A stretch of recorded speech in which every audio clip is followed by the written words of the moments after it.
Monsieur le Président, cher Jean-Pierre, Monsieur le Vice-président, cher Manuel, Mesdames et Messieurs les membres du Conseil d'administration, Monsieur le député, chers collègues, chers confrères, cher Loïc, Mesdames et Messieurs, votre Président m'a suggéré de dire quelques mots sur l'implication des vétérinaires pour le bien-être des animaux.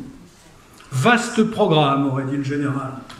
Je dois dire d'entrée que je ne prétendrai pas à l'exhaustivité. Je vais essayer plus modestement et pour 5-6 minutes d'illustrer ce thème et en partie à travers mon parcours personnel. Mais je ne saurais commencer sans rendre hommage au préalable à l'action de notre association, à l'engagement de ses membres et tout particulièrement de Jean-Pierre. Je connais le HABA depuis longtemps grâce au docteur Mostier qui fut mon premier patron, mais je l'ai vraiment découverte dans mes 3 ans de mandat de sénateur à ce jour. Jean-Pierre et votre directeur sont pour ma collaboratrice vétérinaire et moi-même une source d'information et d'expertise particulièrement précieuse. Je tenais à le dire devant votre Assemblée. De même que j'exprime mon admiration et tout mon soutien à toutes les actions que vous déployez pour adoucir le destin des animaux que l'homme exploite pour ses besoins. Si j'en viens à l'implication des vétérinaires dans le bien-être animal, je distinguerai le praticien, l'élu local, l'élu national et l'engagement du vétérinaire dans les ONG. Après 35 ans d'exercice en pratique canine, il me semble que ce métier, si divers, a comme plus grand commun dénominateur le bien-être des animaux qui nous sont présentés. Par le soin, qui rétablit la santé physique, condition du bien-être, mais aussi par le conseil, facteur de prévention, tant pour la santé physique que pour la santé psychique, notamment de l'animal de compagnie. Ce conseil, qui vise l'harmonie des relations humain-animal, a toujours été dispensé par les vétérinaires. Mais un peu comme M. Jourdain qui faisait de la prose sans le savoir, nous travaillions autrefois au bien-être sans en être pleinement conscients.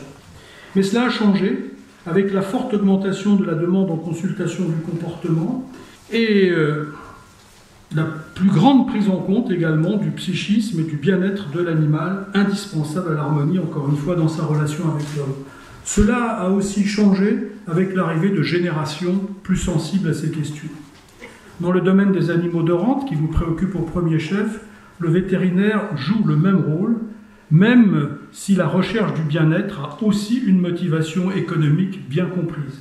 Je dialoguais avant-hier avec des éleveurs alsaciens qui me disaient que l'été, et les étés sont de plus en plus chauds en ce moment, l'installation de douches et de ventilateurs augmente la production laitière quotidienne de chaque vache de 3 litres. Dans l'élevage, le praticien a donc un rôle de vigie du bien-être animal pour conseiller l'éleveur et sera d'autant plus écouté que les avantages économiques seront conséquents. Mais vous le savez bien ici, le vétérinaire peut aussi être le garant du bien-être animal par une labellisation spécifique des produits animaux plus éthiques. Je veux parler bien sûr de votre participation à l'étiquetage bien-être animal. Enfin, je ne peux clore la rubrique du praticien sans dire un mot de la satisfaction que tirent nombre de nos confrères de leurs interventions bénévoles en faveur des animaux libres, que ce soit en participant aux opérations de stérilisation et d'identification de chats libres ou en prenant en charge des animaux sauvages, malades ou blessés, pour lesquels le public nous sollicite souvent. Qu'advient-il maintenant quand certains vétérinaires deviennent élus locaux, plus particulièrement maires? D'abord, nous restons vétérinaires, la plupart du temps d'ailleurs en exercice, même à temps partiel. Donc, nous conservons notre vocation et nous pouvons engager les actions que nous appelions autrefois de nos voeux. Stérilisation de chats libres, prise en compte de l'animal de compagnie dans la ville, sensibilisation de la population aux questions animales, gestion des animaux errants. Pour en rester à ce dernier chapitre, j'ai en effet pu faire progresser le bon exercice des pouvoirs de police du maire en matière d'animaux errants dans mon département, en créant un syndicat qui regroupe toutes les communes de ce département, soit 184 communes, toutes unies, afin de gérer un service de fourrière animale conçu comme un service à la population, puisqu'il augmente les chances de retrouver son compagnon fugueur et au service des animaux convenablement accueillis. Les euthanasies sont exceptionnelles et uniquement motivées par l'état des animaux ou la réglementation. Ce syndicat a d'autant plus facilement exercé ses missions qu'il bénéficie de la mise à disposition de ces locaux à titre gracieux par le conseil départemental. Et si le conseil départemental a assuré la maîtrise d'ouvrage de cette fourrière, ce n'est pas tout à fait étranger à ma prise de fonction de président de cette assemblée. Il n'était bien sûr pas nécessaire d'être un président vétérinaire pour proposer cette décision au vote de l'Assemblée, mais il faut quand même dire que le déblocage en a été plus aisé. Vous l'aurez compris, l'élu local est en situation de faire, de produire des actions de progrès pour le bien-être des animaux, et des hommes bien sûr, et des animaux avec les hommes. La qualité de vétérinaire, si elle n'est pas indispensable, est à tout le moins un facteur favorisant.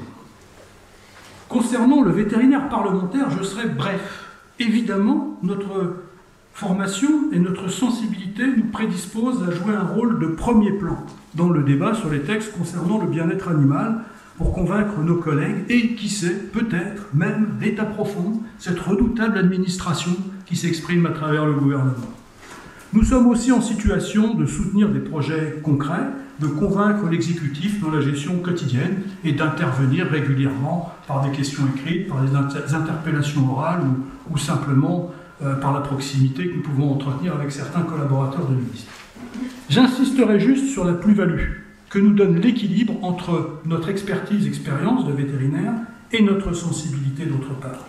Connaisseurs de la réalité de la condition animale, mais aussi des attentes sociales, sociétales, nous sommes, en tant que vétérinaires et parlementaires, bien placés pour aider à positionner le curseur au bon niveau du bien-être animal, en prenant en compte toutes les composantes de son environnement large et en tirant le meilleur parti de notre formation scientifique.